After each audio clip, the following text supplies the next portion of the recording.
함께 보실 하나님의 말씀 10편 1편입니다. 1절로 6절 한 절씩 교도하겠습니다.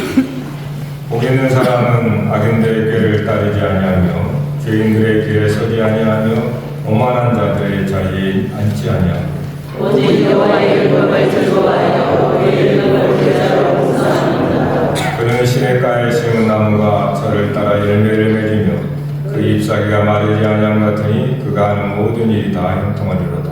악인들은 그렇지 아니하며 오직 바람에 나는 벼와 같도다. 그러므로 악인들은 심판을 견디지 못하며 죄인들이 의인들의 모임에 들지 못하리로다. 의인들의 길은 여호와께서 인정하시나 악인들의 길은 망하리로다. 아멘. 할렐루야. 네. 오늘 말씀 한번 따라서 해볼까요? 축복받는 길. 네. 축하받는 길. 네. 축복받는 길보다 축하받는 길입니다. 이 제목을 정하는 이유가 있습니다. 네. 오늘 말씀에 복 있는 사람이라고 시작이 되지만 사실 원문에는 이 복이 마지막 끝에 있습니다. 그래서 축복이라보다도 축하가 더 맞습니다. 왜 그런지 오늘 말씀을 통해서 우리가 좀 참고하기 원합니다. 10편의 말씀, 1편은 10편, 150편에 서러운 격이 되는 거죠. 문을 여는 그런 말씀이죠. 10편, 1편은 10편, 150편 전체에 하나의 길잡이요, 또 등불이라고 볼 수 있습니다. 이 150편 안에는 우리가 인생을 살면서 겪게 되는 다양한 모든 경험들이 들어있어요. 그 경험한 자들이 하나님께 노래로 승화시킨 겁니다. 그래서 교동문에서 150편을 제가 정한 이유가 할렐루야로 끝나는 겁니다. 할렐루야로 끝나는 그 사람은 축하받을 인생이기 때문에 그러는 거예요. 그래서 우리가 어쩌면 이 새해 첫자락에 서 있다는 것은 이제 갓 길을 열고 가야 되는 그러한 시점에 서 있다는 겁니다. 그래서 1편의 말씀을 통해서 올 한 해의 삶에 여러분이 정말로 축하받는 인생 되시기를 간절히 바랍니다. 우리가 많은 오해를 하게 되는데 하나님은 만물에게 복을 주셨습니다. 창세기 1장에 보시면 하나님께 복을 주셨다는 말이 2번이 나오는데 5번째 날에 하나님께서 복을 주십니다. 복을 주시고 생육하고 번성하고 충만하라 이렇게 나오고 그 다음에 6째 날에도 사람에게 복을 주신다 이렇게 나와요. 그래서 생육하고 번성하고 충만하고 정복하고 다스리라 여기까지 나오는 겁니다. 그러니까 하나님은 대원칙 변하지 않는 우리에게 어떠한 상황이 눈앞에 펼쳐진다 할지라도 변하지 않는 하나님의 진리는 하나님은 모든 만물에게 특별히 사람에게 공히 복을 주셨다라고 하는 겁니다. 복을 주셨다. 이걸 잊어버리면 안 됩니다. 물론 이 복은 생육하고 번성하고 충만하라 라고 하는 것처럼 생명의 복이겠죠. 생명의 복. 하나님은 모든 만물에 복을 주셨습니다. 하나님의 복 주심이 아니고는 사실은 유지가 될 수가 없고 보존될 수가 없죠. 지금도 하나님께서 사실은 복을 주심으로 우리가 호흡하며 살아가는 겁니다. 그래서 창세기 1장에 복 주심에 2번 나오는 이 복은 하나님께서 복을 주시는 그 축복을 말해요. 이거를 바라크라는 단어입니다. 하나님께서 복을 주셨다. 그러나 10편 1편에 나오는 복은 그 바라크가 아닙니다. 아샤르라고 하는 말씀인데 이건 오히려 congratulation, 축하합니다라는 의미가 더 가까워요. 이게 무슨 말이겠습니까? 하나님께서 복을 주셨어요. 복을 주시고 복을 받은 만물, 복을 받은 인생은 반드시 축하받을 인생이 된다라고 하는 겁니다. 그거를 창세기 1장에서 뭐라고 표현합니까? 하나님이 지으시고 보기에 좋았다라고 하는 거죠. 그게 축하이라는 거예요. 하나님께서 지으시고 보기에 좋았다. 여러분의 인생을 보고 보기 좋았다. 축하한다 그 말이에요. 그러니까 하나님이 지금 모든 만물들은 하나님의 의지, 주권에 의해서 축하받을 것으로 마무리됩니다. 그것이 죽는 것이든 사는 것이든. 이것이 하나님께서 지으신 겁니다. 그러니까 변함없는 것은 하나님은 만물에게 복을 주셨습니다. 생명의 복을 주셨단 말이에요. 그러므로 모든 호흡 있는 생명체는 다 복을 받은 겁니다. 하나님의 복을 받은 거죠. 그래서 생육하고 번성하고 충만하게 된다라고 하는 거죠. 21세기에 사는 여러분, 저와 여러분, 우리는 하나님의 복을 받은 겁니다. 자, 아담 이후에 아담으로 시작해서 21세기 지금까지 인구가 이렇게 많은 적이 없습니다. 인간은 계속해서 생육하고 번성하고 충만합니다. 21세기가 제일 많아요. 하나님은 한 번도 복을 주지 않은 적이 없습니다. 1세기 때 예루살렘이라고 하잖아요. 예루살렘의 대도시라고 하는데 2만 명이 안 됩니다. 그걸 그 땅에 대도시라고 그랬던 거예요. 그러니까 21세기만큼 하나님의 복을 주신 적이 없습니다. 인간이 차고 넘쳐요. 생명이 차고 넘친다는 거예요. 생육하고 번성하고 충만하다. 이게 하나님의 복주심이거든요. 이스라엘 백성이 70명이 애굽에 내려가서 400년 동안 남자만 60만 명이 되었습니다. 이게 하나님의 복주심인 거예요. 그래서 구약 이스라엘에서 생명을 잉태한다는 것은 하나님의 축복이라고 얘기했던 거예요. 그래서 불임은 저주였던 겁니다. 그게 구약에서 말하는 복의 개념이었어요. 생명이 복이었다는 거죠. 태복. 근데 대부분이 하나님의 택한 사람들은 불임이 돼요. 무엇을 말씀하고 있는지를 이제 말씀하는 거죠. 그러니까 하나님께서 만물에게 복을 주셨습니다. 이거는 변함없는 사실이고 진리죠. 이거를 예수님이 좀 더 구체화해서 우리에게 말씀하는데, 마태복음 5장 45절에 하나님이 그 해를 악인과 선인에게 비추시며 비를 의로운 자와 불의한 자에게 내려주신다. 이게 창세기의 복을 예수님이 다시 해석하는 겁니다.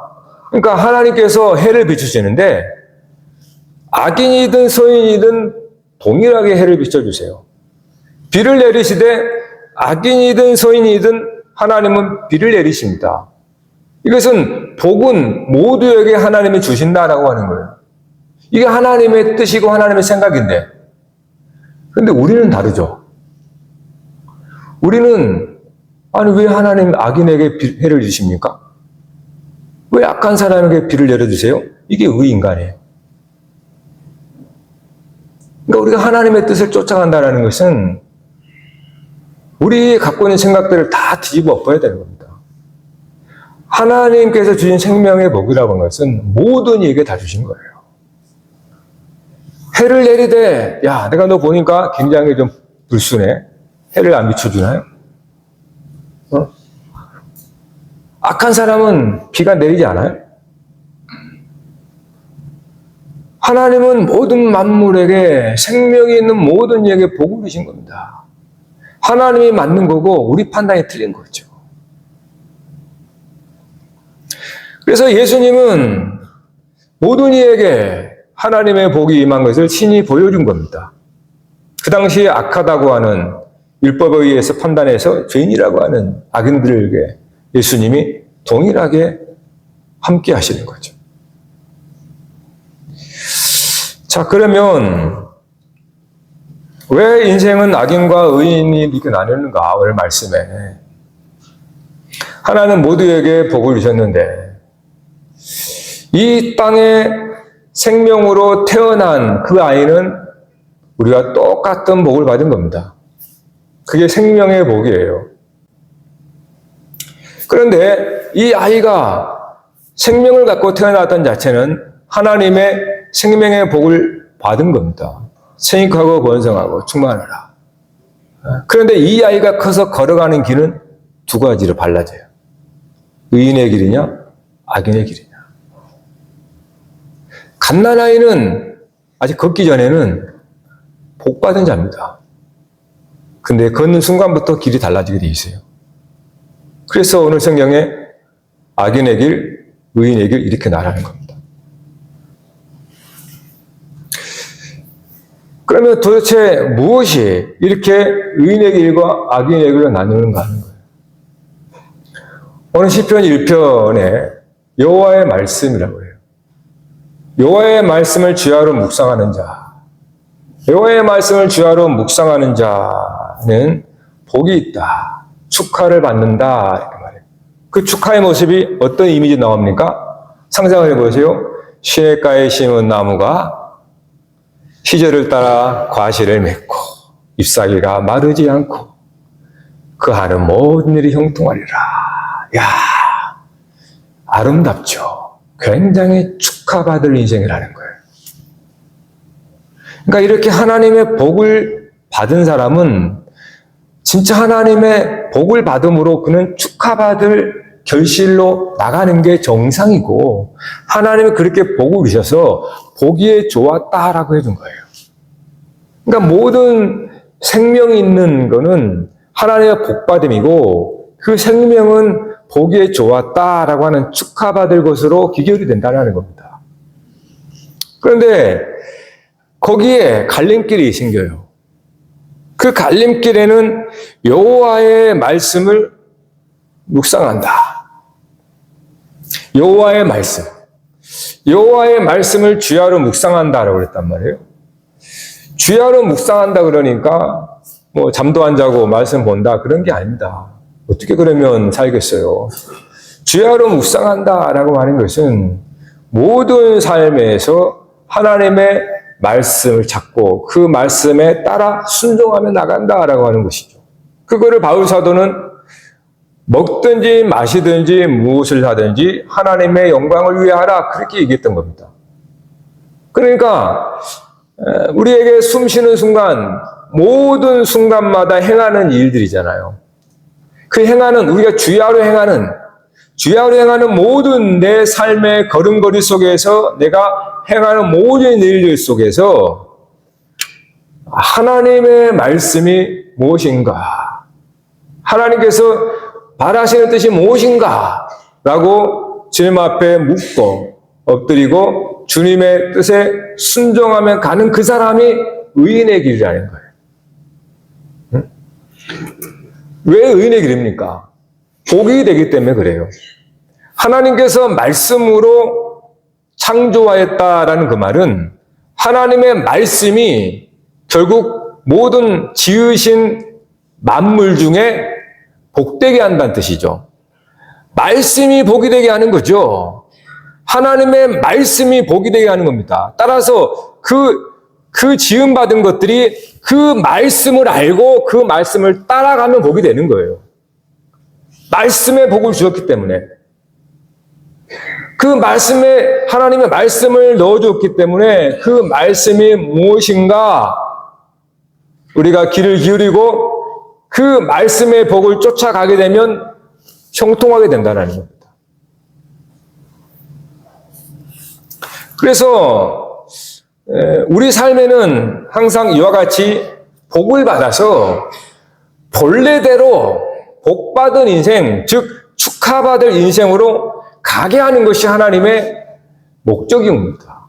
그래서 보기에 좋았다, 보기에 선하다라고 했던 거예요. 네? 물론 사람에게는 더 보기에 좋았다 이렇게 했습니다. 생육하고 번성하고 땅에 충만하라는 이것도 복인데 이것도 복이에요. 생명의 복이니까. 그런데 사람에게는 정복하고 다스리라라는 데까지 이르러야 비로소 더 복이 좋다 이렇게 말합니다. 그러니까 우리가 만일에 먹고 마시고 즐기면 사실은 뭐 다른 짐승과 별반 다르지 않아요. 뭐 이것도 복이에요. 모든 생명의 복은 하나님께 있으니까 이것도 복인데, 그런데 여섯째 날에 바다에 기는 모든 것들을 정복하고 땅을 정복하고 다스리는 데까지 가는 거예요. 그게 하나님의 왕적 권위에 이른다는 뜻이에요. 그게 사람이고 그때 비로소 진짜로 사람은 축하받을 사람이 된다는 거예요. 그게 이제 의인의 길이 거죠. 의인의 길. 그러면 악인의 길과 의인의 길. 왜 악인들은 악인이라고 낼까? 오해하지 말 것은 처음부터 악인이 없습니다. 예? 아니면 모두가 다 악인이라면 악인이지 처음부터 선인이 있고 악인이 있는 게 아니에요. 만일에 기독교 교리대로 전적으로 타락한 원죄로 말한다면 모두는 악인인 겁니다. 사실은 저와 여러분도 지금도 마찬가지고. 본래 하나님은 그렇지 않았거든요. 본래 하나님은 보기에 좋은 그러한 길로 향하는 겁니다. 그래서 우리가 죄로 말미암아서 사실 어그러져 버린 거죠. 그러면 그 이유가 뭔가? 아까 말씀대로 갓난아이는 아직 걷지 못할 때는 복덩이에요. 그런데 이 아이가 걷는 순간부터 매 맞죠, 이제. 엄마한테. 그러니까 이거 걷는다는 것은 저와 여러분 인생의 길을 걷는다는 거예요. 걸을 때부터 우리는 빗나가기 시작합니다. 그래서 악인의 길로 가고, 그러면 이제 엄마가 떼찌하고 다시 돌아오죠. 악인이 누구인가? 복을 안 받는 사람이 아니에요. 복 안 받지 않은 사람 자체가 없습니다. 네? 생명이 있는 자체는 이미 하나님의 복을 받은 거잖아요. 복 안 받아서 그렇다 그런 거 없어요. 변명이 될 수가 없습니다. 하나님의 복의 사각지대는 없어요. 모든 생명은 하나님의 생명의 근원으로부터 나오기 때문에 모든 생명 그 자체로 복을 받은 인생이에요. 금수저, 은수저, 흑수저 이거 없어요. 네? 사람들이 거짓말로 속이는 겁니다. 하나님 아버지를 만난 사람은 그걸 알게 돼 있어요. 생명의 복은 모두가 하나님이 주신 복이란 말이에요. 그러니까 복이 없어서 그렇다 다 속는 거예요. 거짓말입니다. 네? 하나님은 다 생명의 복을 주었어요. 악인은 처음부터 그러지 않습니다. 만약 우리가 처음부터 죄인이기 때문에 그러면 어쩔 수 없겠지만 그러나 하나님은 모두에게 복을 주었단 말이에요. 그런데 왜 의인의 길과 악인의 길로 나뉘는가? 오늘 시인의 시편의 말씀은 주야로 말씀을 묵상하는 사람은 의인의 길이라 그랬어요. 그는 반대겠죠. 하나님의 말씀을 묵상하지 않는다. 하나님의 말씀을 묵상하지 않는다. 그러면 결국 하나님의 말씀의 뜻을 쫓아라기보다도 세상에 내가 살면서 배우고 듣고 경험한 판단에 의해서 가는 사람이 악인이라는 거예요. 그러니까 우리 모두는 처음부터 사실 악인의 길을 가고 있는 겁니다. 네? 따로 누구는 그렇고 그런 게 아니고 하나님의 말씀을 묵상하지 않는다. 먹든지 마시든지 무엇을 하든지 심지어 내가 아무 먹는 것조차도 의인의 먹음이 있고 악인의 마시는 게 있겠죠. 바울이 말한 대로 하면. 네? 그러니까 하나님의 말씀을 주야로 묵상한다. 내 삶에 되어지는 모든 삶 속에 하나님의 뜻이 이루어지길 원합니다. 하나님의 뜻이 무엇인지를 알기를 바라고 주님 앞에 엎드리고 그 말씀을 알 때 순종하며 따라가는 그 사람은 의인의 길로 말하고 그렇지 않고 같은 상황 속에서 사람의 길을 따라가는 사람이 있더라는 거예요. 그거를 성경은 악인이라 말합니다. 그래서 1절에 죄인의 길, 그 다음에 악인의 길, 오만한 자의 자리 이렇게 말해요. 오만함입니다. 오만함. 이게 가장 중요한 포인트예요. 오만함이라는 것은 마음이에요. 자만이고 교만이죠. 이것이 우리의 길을 갈라지게 합니다. 마음이 높아져 있다. 오만하다는 거죠. 하나님의 말씀을 모르는 게 아닙니다. 모두는 다 양심이 있기 때문에 무엇이 더 옳은지 알고 있어요. 사람이라면. 복을 받았기 때문에. 생명의 복을 받았기 때문에 생명이 귀한지를 이거는 가르쳐 주지 않아도 모든 인생들은 알게 되어 있어요. 그런데 오만한 겁니다. 하나님의 말씀을 따르지 못하고 따르지 않고 자기의 마음이 자고하여 자기가 생각하고 자기가 판단해서 맞는 길을 가는 거예요. 그러니까 하나님의 말씀보다 자기 자리가 위에 있는 겁니다. 하나님의 말씀을 모르는 게 아닙니다. 우리는 모두가 하나님의 말씀을 다 알고 있어요. 그런데 우리는 그 말씀보다 내가 볼 때 하나님 이런 상황에서는 내 생각이 옳은 것 같습니다. 이걸로 가는 거예요. 사람의 길로. 우리는 100% 그렇게 됩니다. 그럴 수밖에 없는 존재예요.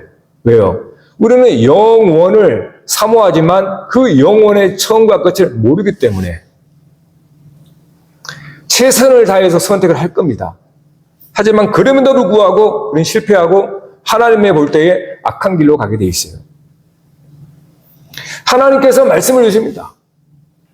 특별히 예수님의 길이 바로 저와 여러분에게 보여준 말씀의 길이고 하나님이 뜻하신 길이거든요. 모든 사람들이 그리스도의 길로 가기를 원하거든요.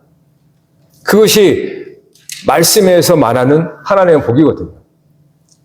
근데 그리스도 길을 따르지 않는단 말이에요. 자기를 부정하라. 자기 십자가를 지라. 이 길로 누가 나갈 수 있어요? 우리 마음이 높아져 버리면 하나님의 말씀보다 우리 자신의 생각과 뜻을 주장하게 되어 있습니다. 그래서 우리는 악인의 길로 가게 되는 거예요. 응? 우리의 마음에 왜 겸손해야 되느냐? 왜 팔복에서 심령이 가난한 자가 복이 있나니? 이렇게 말씀합니까? 그 가난 자체가 복이라는 뜻이 아닙니다. 가난함으로 말미암아서 주여 나는 아무것도 모릅니다. 내가 할 수 있는 게 없습니다. 하나님께서 알려주시고 인도해 주세요. 그럴 수 있습니다. 네, 가난하니까. 근데 마음이 높아져 있으면 그러지 못합니다. 하나님께 물을 그러한 것이 오히려 부끄럽게 여기는 거예요. 진짜 가난한 자가 되어야 됩니다. 그렇지 않으면 하나님보다 내가 더 높아져 버립니다. 내 마음이 더 자고하게 되어서 우리는 사람의 뜻을 따라 가게 될 수밖에 없어요.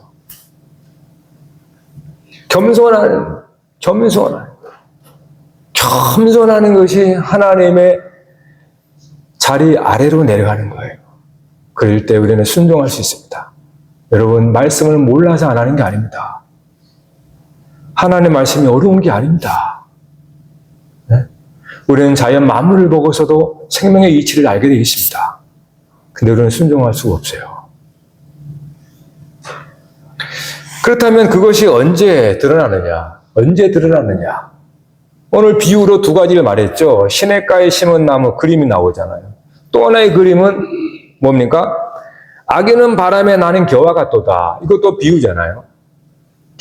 나는 왕겨 있죠. 겨와 같다. 자, 이때 갈라지는 거예요. 바람으로 갈라집니다.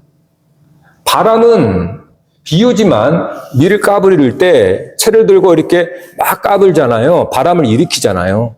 바람을 일으키면 알곡과 가라지는 날아가고 알곡은 남죠. 이 비유를 얘기하는 겁니다. 즉, 바람은 하나님의 입에서 나오는 폭풍일 수도 있습니다. 바람은 루하우라고 하는 바람이라는 뜻이거든요. 성령의 바람이라는 뜻이잖아요. 그러니까 바람은 그것이 우리가 당하는 시련이에요. 인생은 이 바람을 맞고 사는 겁니다. 그래서 우리 인생의 시험 자체라고 하는 거예요. 누구나 인생은 세상에 나가면 세파에 시달리게 되어 있습니다. 그러한 바람이 불 때 그게 바로 심판이라는 뜻이에요. 여러분, 심판은 오해하지 않았으면 좋겠어요. 심판 자체는 중립적인 겁니다. 판단한다. 네. 심판의 바람이 불어올 때 그것이 우리의 믿음을 판단하는 겁니다. 드러나게 한다 그 말이죠. 그러므로 여호와의 말씀을 주야로 묵상하는 자는 그러한 인생의 시련의 바람이 우리에게 다가왔을 때 여러 가지 어떤 문제와 상황들, 어떤 질고나 세상을 살면서 겪는 그러한 바람들이 마주 왔을 때, 그 바람이 왔을 때 거기서 어떻게 내가 반응하느냐는 두 가지로 나옵니다. 여호와의 말씀을 묵상하려고 하는 사람, 그러한 일이 왔을 때 하나님 말씀 붙들고 주여 말씀 가운데 인도하여 주세요. 그 앞에 무릎 꿇고 기도하며 그 말씀이 보여주시는 그 길, 그 길을 따라가는 사람에게는 의인의 알곡으로 남는 겁니다. 그러나 바람이 불었어요. 하나님께 말씀 앞에 엎드리지 못하고 그 말씀이 가리키는 길을 외면하고 세상의 처세술이나 내가 할 수 있는 인간의 방식을 따라서 쉽게 해결하려고 하는 방식으로 따라가게 되면 어떻습니까? 바람에 의해서 겨와 같이 날아가 버리는 겁니다. 알곡이 되지 못한다는 거예요. 그거를 판단이라고 하는 거예요. 심판이라고. 그러니까 우리의 모든 삶에는 항상 그런 심판의 바람이 불어오는 겁니다. 그때 우리가 우리에 있는 겨와 같은 우리 안에 알곡 같은 것을 구분을 하는 거죠. 그것이 바람에 나는 겨와 같다 이렇게 말해요. 그래서 바람이 강하면 강할수록 알곡과 가라지는 더 구별이 되는 겁니다. 악연은 겨와 같아서 의인의 모임에 들지 못한다. 알곡은 주인이 다 거두어서 저장한다 그 말이에요. 이것이 의인의 모임에 든다라고 하는 것을 말하는 겁니다. 그러나 가라지는 바람에 날아가 버리는 거잖아요. 의인의 모임에 들지 못한다라는 거예요. 바람이 불 때 올 한 해도 무슨 바람이 우리에게 올지 몰라요. 잔잔한 바람도 올 수도 있겠지만 지금 오늘 내일 어제처럼 아주 강풍이 불어서 우리 인생을 희청하게 만들 수도 몰라요. 갑자기 뜻하지 않는 일들이 저와 여러분의 정말 강풍처럼 불어날 수 있단 말이에요. 그때 오늘 말씀이 기억났으면 좋겠어요. 그래서 여호와의 말씀을 붙잡고 하나님 이게 뭔 일입니까? 원망하기보다 주여 이 말씀 속에 이 폭풍 속에서 나를 붙들어 주시고 이 폭풍 속에서 길을 보여주세요라고 그렇게 십자가 붙들고 기다린 사람 아니 그 여호와의 말씀을 붙잡고 가면 길이 보이는데 그게 바로 십자가의 길이에요. 어떤 상황이 왔을 때 여러분의 말씀을 붙잡고 꼭 기도하잖아요. 그러면 하나님이 길을 보여주시는데 그게 주님이 가신 길을 보여줘요. 그게 십자가의 길이에요. 그게 의인의 길입니다. 그런데 같은 상황에서 기도하는데 길을 보여준 그 길이 아니라 사람이 만드는 길, 세상 사람들이 만들어 놓은 그 길이 보이는 사람이 있어요. 그 길로 가면 악인이 되는 겁니다. 이거는 모든 사람에게 동일한 거죠. 어떤 문제가 닥쳐왔을 때 갑자기 즐거가 찾아왔다 이 말이 뜻하지 않게 그때 이 즐거에 당하는 상황 속에 얼마나 좌절하고 낙심하겠습니까? 하나님 앞에 엎드려서 왜 나에게 이러한 질고를 줍니까? 기도할 수 있겠죠. 그러나 그 속에서 하나님께서 진실함으로 말씀을 묵상하면 구약의 모든 말씀은 그리스도를 향하고 있기 때문에 하나님의 말씀을 묵상하면 우리로 하여금 그리스도의 길을 보여줍니다. 그게 십자가의 길이에요. 그 십자가의 길을 꼭 붙들고 가는 사람은 나중에 바람에 다 지나고 나면 알곡으로 남습니다.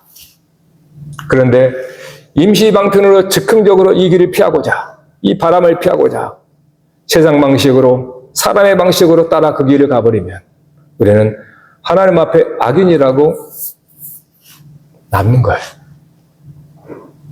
여러분 우리는 누가 의인이고 누가 악인이고 없습니다. 저와 여러분이 모두가 그런 상황 속에서 하나님의 말씀 가운데 어떤 길을 발견하느냐 하는 거예요.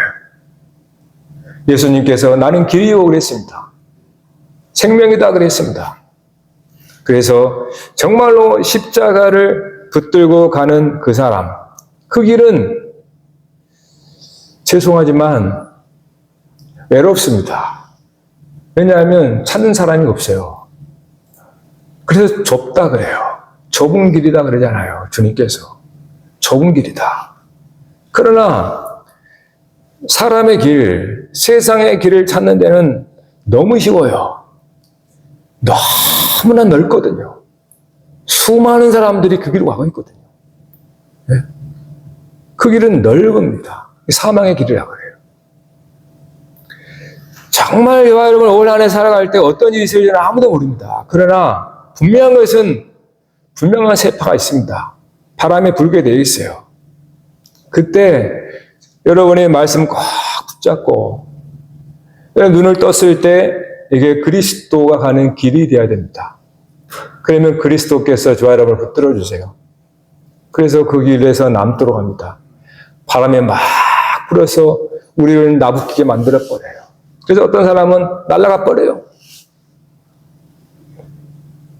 예수님께서 베드로에게 이런 말씀했습니다. 사탄이 너희를 밀가부르듯 하려 했으나 내가 너를 위하여 기도하였다. 사단이 베드로를 밀가부르듯이 까불었다는 채를 가지고 같은 말씀이에요. 까불었다는 거예요. 그런데 주님이 내가 너를 위해 기도했다. 그 결과가 어떻습니까? 베드로와 제자들에게 가장 큰 시험이 뭐였을까요? 자기의 모든 걸 버리고 주님 앞에 올인했습니다. 근데 예수님이 죽어버린 겁니다. 그보다 더 큰 시련이 있을까요? 그러니 그 아이들 같은 제자들이 다 흩어져 버린 겁니다. 엄청난 시련의 바람 앞에 그들은 두려워서 흩어져 버린 거예요. 그런데 주님이 기도했다 이렇게 말하죠. 흩어져 있는 제자들에게 주님이 찾아가 주셔서 그들을 다시 부르십니다. 그럴 때 베드로는 주님 제가 죄인입니다 라고 깨닫고 주 앞에 다시 주의 제자로 서게 돼요. 그래서 그 십자가의 엄청난 시련의 상황을 다시 하나님 앞에 엎드리고 하나님 이게 뭔 일입니까? 라고 그가 주 앞에 간절히 기도하며 그랬을 때 그런 하나님의 길을 발견하게 돼요. 그게 사도행전 2장의 말씀입니다. 성령이 임했을 때 그는 성령이 무엇인지를 알게 되었어요. 그 무식한 자가 요엘서의 말씀이 성령께서 기억나게 해서 그게 하나님의 예언의 성취였다. 그러면서 다윗의 시편을 통하여서 예수가 왜 그리스도인지를 베드로가 얘기합니다. 이렇게 보여지는 거예요. 십자가의 험악한 상황 속에 그는 도망갔지만 주님께서 기도해 주심으로 그가 말씀 앞에 돌아와서 다시 묵상하는 겁니다. 하나님 이게 무엇입니까? 그래서 너희가 십자가에 죽은 예수를 하나님이 다시 살리셔서 그리스도와 주가 되게 하셨다. 이렇게 밝히 알고 선포한 겁니다. 그것이 사도행전의 첫 설교였던 거예요. 이건 오늘 우리에게 동일합니다. 여러분 함께 우리 가운데 이러한 십자가의 시련과 같은 그런 게 와요. 거기서 실망할 수도 있고 때로는 정말 엎드러지고 그냥 그럴 수 있겠죠. 그러나 다시 주님이 여러분을 기도하고 있으니까 주님께서 여러분을 불러다가 그 말씀을 듣고 기도하면 이런 상황에서 하나님께서 왜 예수가 그리스도이든지 왜 내가 예수 그리스도를 믿어야 되는지를 알게 되는 거예요. 그것이 하나님께서 저와 여러분에게 축하받을 인생으로 인도해 가시는 겁니다. 사랑하는 성도 여러분, 올 한 해 하나님께서 우리에게 복을 주셨습니다. 예수님이 내가 온 것은 양으로 생명을 얻게 하고 더 풍성히 얻게 하려 함이라. 창세기 1장에 생육하고 번성을 충만하라. 이건 양의 생명이죠. 근데 더 풍성히 얻게 하기 위해서는 너 자신을 정복하고 다스리라는 거예요. 네? 여러분 안에 있는 이러한 악한 모든 것들을 정복하고 다스려라. 그러면 참 복이 좋았다 라고 하는 칭찬을 받습니다. 올 한 해 여러분 축하받는 한 해가 되기를 바랍니다. 기도하겠습니다. 주님.